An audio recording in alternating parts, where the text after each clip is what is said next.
안녕하세요. 저는 결혼한 지 1년도 되지 않아 이혼하게 된 제 기구한 사연을 들어주시렵니까? 남편과 저는 9년 연애 후 결혼했습니다. 저의 부부는 20대 후반이고 시부모님은 50대 초중반이십니다. 서울이 고향이었던 제가 익산에 있는 한 국립대학교에 다니면서 캠퍼스 커플로 만나게 됐고 연애 기간 동안 평범한 연인들처럼 좋을 때도 싸울 때도 있었지만 결혼하고 나서는 싸우는 일 없이 행복하게 잘 살고 있었어요. 서로 맞추면서요. 익산 토박이인 남편은 조금 달을 찌르긴 했지만 크게 성격이 모나치 않은 편이었죠. 평상시에 될 수 있으면 저한테 맞춰주려고 했던 사람이었어요. 주변 사람들한테도 잘하고 저희 부모님한테도 잘해서 주위에 흠 잡힐 데 없는 사람이었고 대학생 때 과대를 여러 번 할 정도로 리더십도 있었죠. 경제권도 저한테 다 넘기고 월급 받으면 꼬박꼬박 저한테 다 보내주고 용돈 받아서 썼고요. 그러던 어느 날 시댁으로부터 충격적인 이야기를 들었습니다. 시아버님이 3억 원에 가까운 거액의 빚을 졌다는 거려.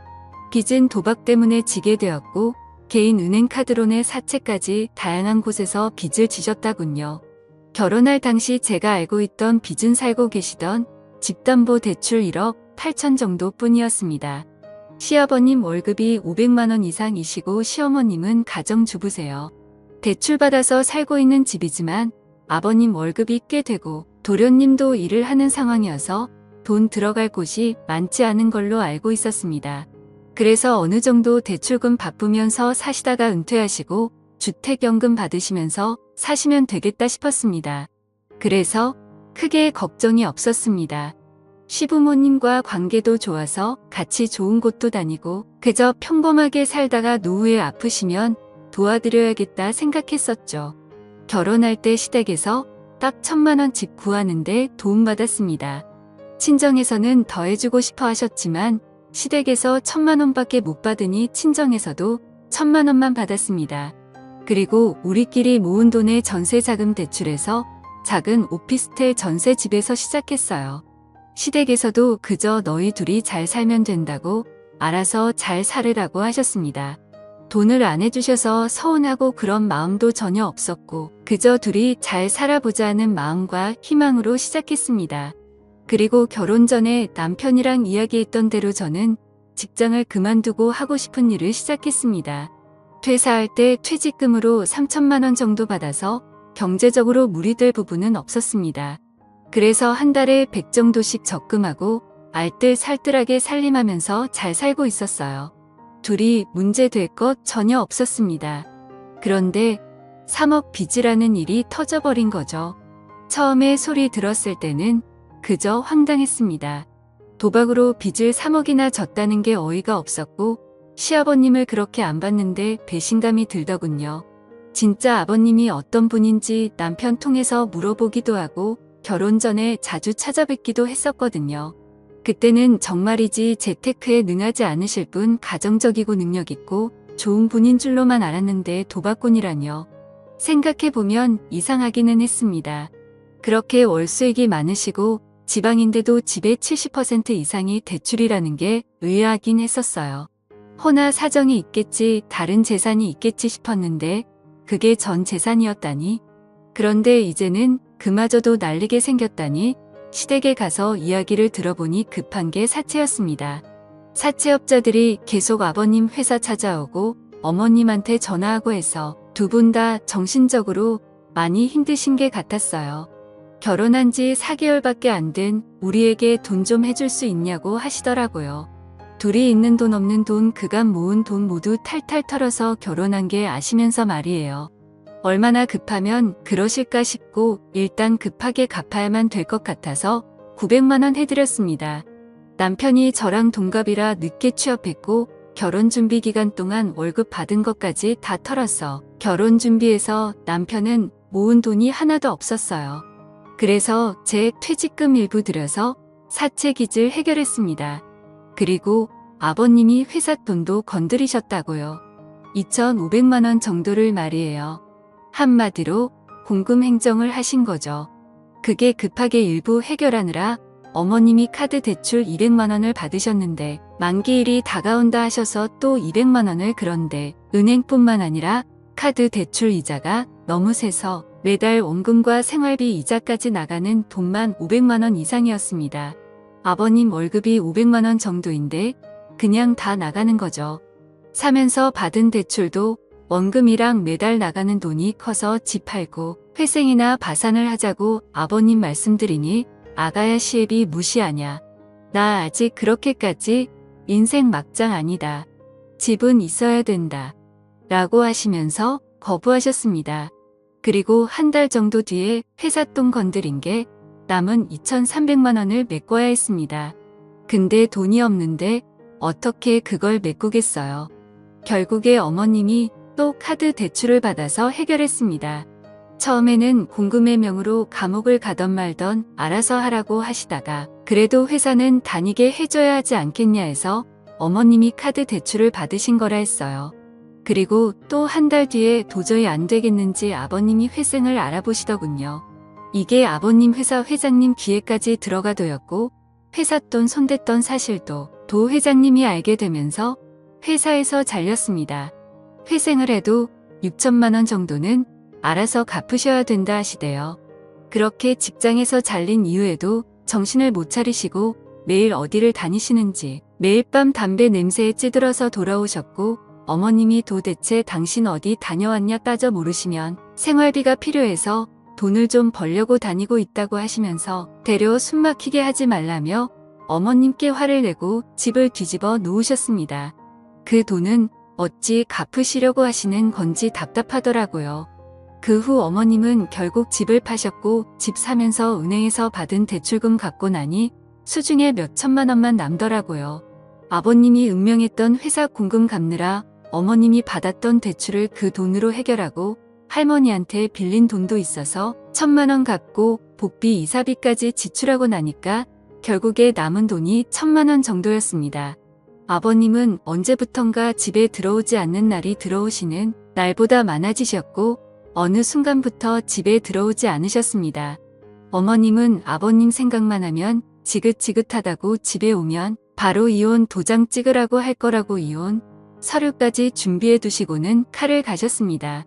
그렇게 집을 팔고 도련님이 얻은 저렴한 빌라에서 도련님이 벌어오는 돈으로 어머님과 도련님 둘이서 생활하기 시작했습니다.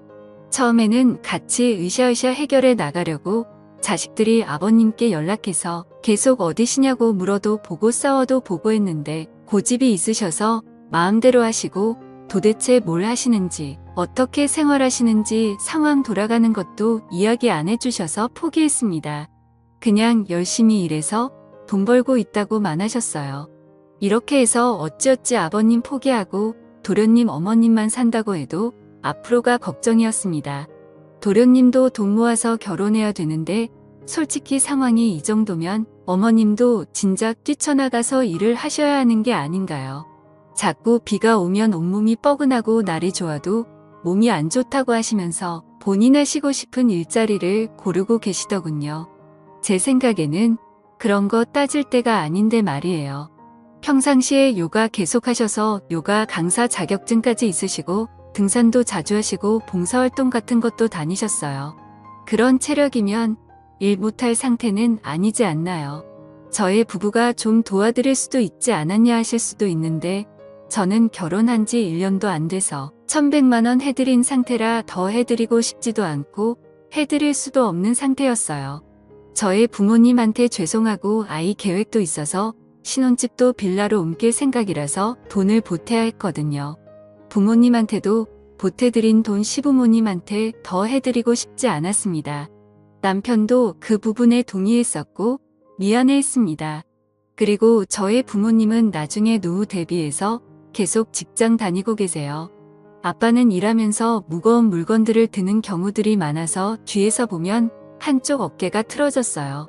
어깨에서 쾌가서 팔도 아프시고 그래도 일하고 계세요. 엄마는 사무직인데 컴퓨터를 하루 종일 보고 있으니까 눈도 건조하고 노안 때문에 숫자도 잘 안 보이고 야근도 하시고 힘들게 일하세요. 자식들한테 피해주기 싫다고 하시면서요. 이런 부모님을 보면서 일상생활 잘하시는 어머님이 건강 때문에 일을 하는 게 망설여진다는 게 저는 도무지 이해가 되지 않을 따름이었습니다. 그래서 단돈씩 20만 원이라도 경제적 지원해 드리고 싶지 않았어요. 벌써부터 해드리면 나중에 더 의지할 것 같더라고요. 남편이 전화로 일은 어떻게 할 거냐고 해야지 않냐고 여쭈니 달에 돈 10만 원씩도 안 해주면서 다 키워놨더니 엄마한테 일하라고 하냐고, 엄마 비 오면 온몸이 쑤신다고 장마철에 나가 죽으라는 거냐고, 너는 말을 꼭 그렇게 해야겠냐고 화내시더라고요. 남편은 엄마 서운한 건 알겠는데 우리가 이미 1,100만 원 빚 갚는데 못 해드렸잖아요. 월 100만 원씩만 버셔도 저희 형제 부담이 많이 줄어들 것 같아요.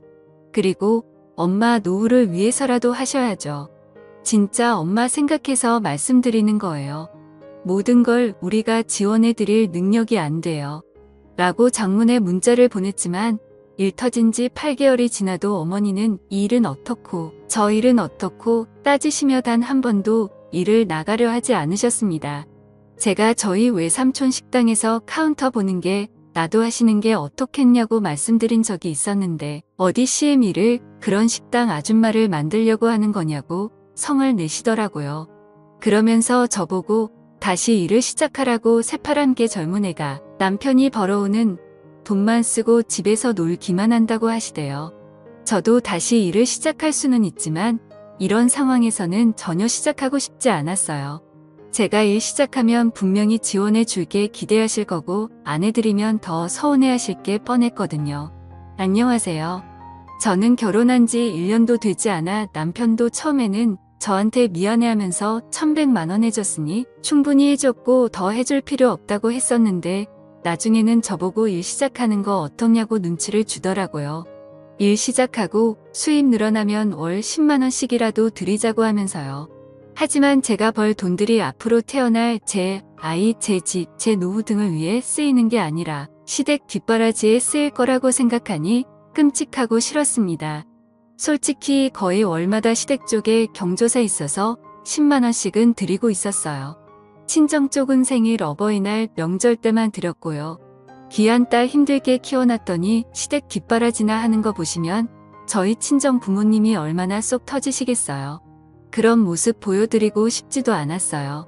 친정집에서 김치 얻어가는 것도 죄송했습니다. 친정에서는 뭘 계속 주려고 하셨는데 그럴 때마다 속상했어요. 있을 때 잘해드리지라는 말도 하실 수 있어요. 하지만 저는 이런 끔찍한 상황은 아버님, 어머님이 만드셨다고 생각해요. 아버님이 회사 핑계대고 모아놓은 돈을 계속 가져가셨어요. 적은 돈도 아니고 큰 돈 몇백 천만 원 이런 식으로요. 근데 그때마다 어머님은 그냥 방관하신 거예요. 아버님 성격이 워낙 큰 소리치고 그런 성격이라 싸우다가 포기하고 놓아버리신 거죠. 그리고 그 방관이 그 상황을 만든 겁니다. 그렇기에 두 분이 열심히 해결할 의지가 있어야 된다고 생각하는데 아버님 위에 말씀드린 상태이시고 어머님은 본인은 마냥 피해자라고 생각하시고 그래서 의지가 안 보이니 추가적으로 지원해드리고 싶지도 않고 그러더군요. 밑 빠진 독에 물 붓기라는 생각만 들어서요. 남편이 점점 힘들어 하더라고요. 처음엔 티를 안 냈는데 날카로워 지고 밤에도 술 먹고 늦게 들어오고 새벽에 들어오는 날도 많아졌습니다. 부모님은 부모님대로 아내인 저는 저대로 남편한테 화내고 하니까 속상해서 저러나 했어요. 남편은 아버님이 말씀하시기 전까지 정말 이런 일에 대해서 전혀 모르고 있었다고 했거든요. 평소에 경제적인 부분에 크게 관심이 없어 보였어요. 저한테 경제권을 완전히 맡겼었고 돈에 대한 욕심도 전혀 없어 보였고 소소하게 우리가 할 수 있는 선에서 열심히 살면서 살림을 꾸려나가자고 했었어요. 저도 그렇고 남편 불효님까지 부모님한테 뒤통수 맞은 거인 줄 알았습니다. 남편도 피해자라는 생각에 남편이 너무 안쓰러웠고 아무리 술을 먹고 늦게 들어와도 새벽에 들어와 술 주정을 부려도 다 이해해주려고 했습니다. 기죽어 들어온 남편을 꼭 안아주고 다음 달부터 다시 시작해야겠다고 결심했습니다. 그리고 남편한테 다음 날 아침 말했어요. 다음 달부터 출근하기로 결심했다고. 남편이 혹시 본인 부모님 빚 때문에 그런 거냐고 하면서 눈물을 머금은 채 말하는데 저도 그 모습을 보고 눈물이 나더라고요. 진짜 아침 대바람부터 둘이 부둥켜 안고 펑펑 울었네요. 열심히 살아보자고 대신 어머님 일하시는 게 설득 멈추지 말자고도 했습니다. 그렇게 저는 일자리를 구하고 출근을 예정일보다 더 일찍 시작했어요. 일자리라는 일이 전문직은 아니지만 워낙 수요가 많은 업종이라 쉽게 일을 구했습니다. 남편과는 주말에 데이트도 하면서 여전히 신혼의 단 꿈에 젖자 있었어요. 그러다가 그날 그것을 알게 된 겁니다. 그날은 제가 몸살이 심해서 사장님께 양해를 구하고 출근했다가 몇 시간 후에 병조퇴를 했던 날이었습니다. 남편이 걱정할까봐 조퇴한다는 말은 안 했고 그냥 몸이 좀 안 좋다고만 했었어요. 남편은 너무 걱정된다고 하면서 병원에 꼭 가라고 해주었고 중간중간 전화를 하면서 챙겨주었습니다. 그렇게 조퇴를 하고 집에 도착해 문을 열었는데 현관에 처음 보는 신발이 놓여 있었습니다. 뭐지 싶어서 조용히 집 안으로 들어갔습니다. 참고로 남편이 밤에 와도 늦게 오는 날들이 많아서 제가 집 비밀번호 누르는 걸 무음으로 설정해 놓은 터라 문 여닫는 소리 빼고는 큰 소리가 나지 않았어요. 저는 안방 쪽에서 대화 소리가 들리는 걸 느끼고는 안방 문을 벌컥 열었습니다. 그런데 그곳에 연락 없으셨던 시아버지와 출근한 줄로만 알았던 남편이 있는 게 아니겠어요. 아버님은 남편이랑 점심을 먹으러 왔다고 했고 남편은 아버님이 아프셔서 같이 병원을 가려고 만났다고 했습니다. 그리고는 둘이 서로 눈빛을 주고받더니 병원 갔다가 점심을 먹으러 만났다고 하는데 영 느낌이 세하더라고요. 그래서 알겠다 하고 그럼 병원은 다녀오셨냐 했더니 지금 병원에 안 그래도 가려고 한다고 했습니다. 저는 당시 몸이 너무 안 좋은 상태라 몰아다져 웃기도 피곤했고 힘들어서 알겠다고 말하고 둘을 보내고 안방에서 한숨을 잤습니다. 그렇게 한숨 자고 일어나니 종몸이 개운해지면서 동시에 남편과 아버님이 영 수상하더라고요. 남편은 아버님이랑 연락이 영 안 돼서 답답하다고 바로 그날 오전에도 카톡으로 말했었거든요. 저에게 뭔가 숨기는 게 있는 것 같았습니다. 허다 그게 뭔지 알 방도가 없으니 답답할 따름이었어요. 그냥 저는 바로 남편이 저녁에 오자마자 물어봤습니다. 왜 나한테 거짓말했냐고, 아버님한테 연락 안 된다고 해놓고 왜 약해서 만난 거냐고. 아버님이 요즘 다시 도박 때문에 빚쟁이들한테 쫓기고 있어서 혹시나 저랑 나는 카톡 내용도 유출되거나 하면 곤란해질까봐 그랬다고 했습니다. 그럼 왜 집에 둘이 있을 때도 얘기 안 했냐고 따져 물으니 제가 걱정할까봐 그랬다고. 제가 아내지만 자기 아빠의 치부를 알리는 게 부끄럽고 자존심 상했다 하더라고요. 진짜 한숨 나오더라고요. 개벌은 못 고친다더니 진짜 죽어야 도박질은 끝난다더니 여전히 그 짓거리 하고 다닌 시애비라는 이 인간으로도 안 보였습니다. 욕이 목구멍까지 차올랐지만 그래도 남편 아버지인데 그리고 내 시아버지인데 참자 하면서 참았죠. 그리고 그 다음날 아침에 일어났는데 또 몸살이 올라오더라고요. 원래 남편 출근 후 한 20분 정도 후에 제 출근 시간이라 남편 보내고 좀 더 누워있다가 가려고 했는데 그냥 사장님께 오늘 하루 병가 쓰겠다고 하고 누워있었습니다. 그리고 세상 모르고 잠이 들었네요. 그런데 무슨 소리가 틀려 잠에서 깨보니 거실 쪽에서 남편 목소리가 들렸습니다. 뭐지 벌써 남편 퇴근 시간인가 하고 시계를 봤더니 겨우 오전 10시더라고요. 뭐지 싶어 안방에서 숨죽이고 남편의 통화 내용을 듣는데 뭐라 잘 들리진 않았지만 대충 오늘은 좀 일찍 갈 수 있습니다. 거기서 뵐게요. 오늘은 좀 늦게까지 가능합니다. 뭐 이런 말들이 틀렸어요. 저는 뭔가 남편이 나를 속이고 있구나 싶었습니다. 그러다가 남편의 목소리가 제가 있는 안방 쪽으로 가까워지는 걸 느꼈고 저는 안방 옷장 속에 몸을 구겨 넣었습니다. 남편은 안방에 들어와서도 한동안 통화를 하는데 여간 이상한 게 아니었어요. 오늘은 어제 잃은 걸 다 만회할 거라느니 오늘 성과급이 나와서 주머니가 빵빵하다느니 이런 말들을 하는 겁니다. 저는 촉이 오더군요. 남편이 나가는 소리를 듣자마자 저는 옷을 대충 갈아입고 모자를 눌려 쓴 채 남편의 뒤를 따랐습니다.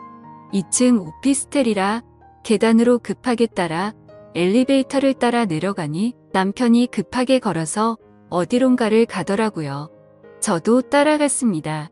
그런데 골목길에 들어서자 저희 시아버지가 남편 앞에서 손을 흔들고 계셨습니다.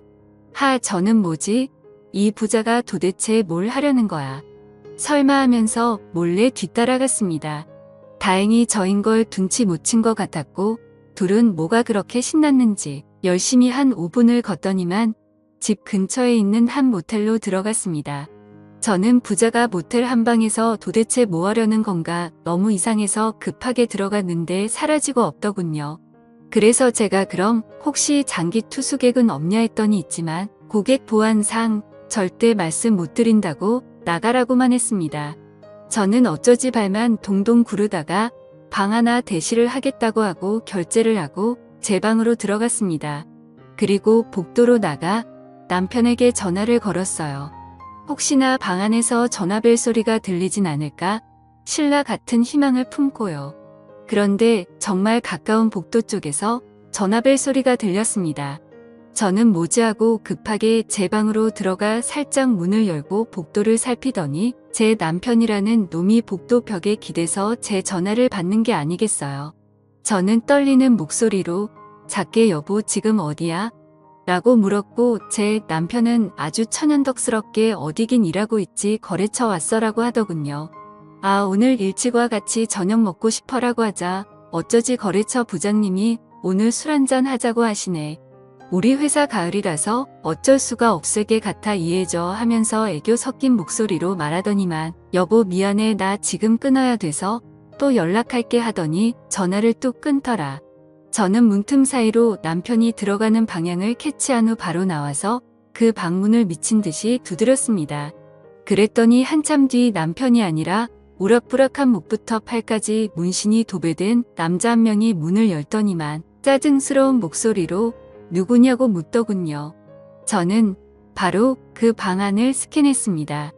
그 방 안에는 담배 냄새가 너무 자욱해서 선명하게 보이지 않았지만 초록색 테이블이 하나 놓여져 있었고 거기에 여러 명의 사람들이 카드 같은 것을 가지고 게임을 하는 듯 했어요. 제가 거기에 서서 한참을 멍때리 저를 발견한 남편과 시아버지라는 작자가 그 테이블 아래에 급하게 숨더군요.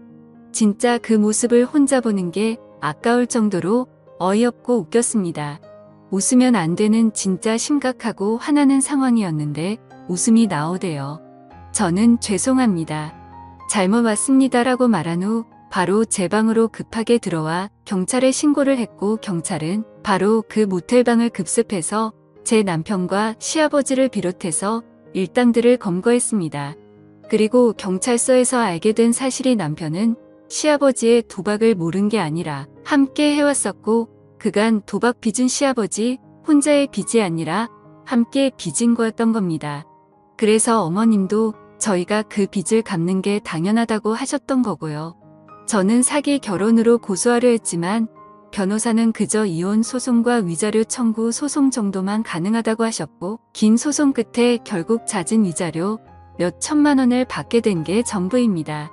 아무것도 남지 않은 제 1년 동안의 결혼 생활 찢어지고 찢긴 가슴은 1년이 지나도 10년이 지나도 나아지질 않을 것 같습니다.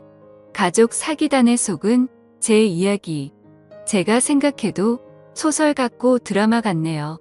제 암담한 사연을 들어주셔서 감사합니다.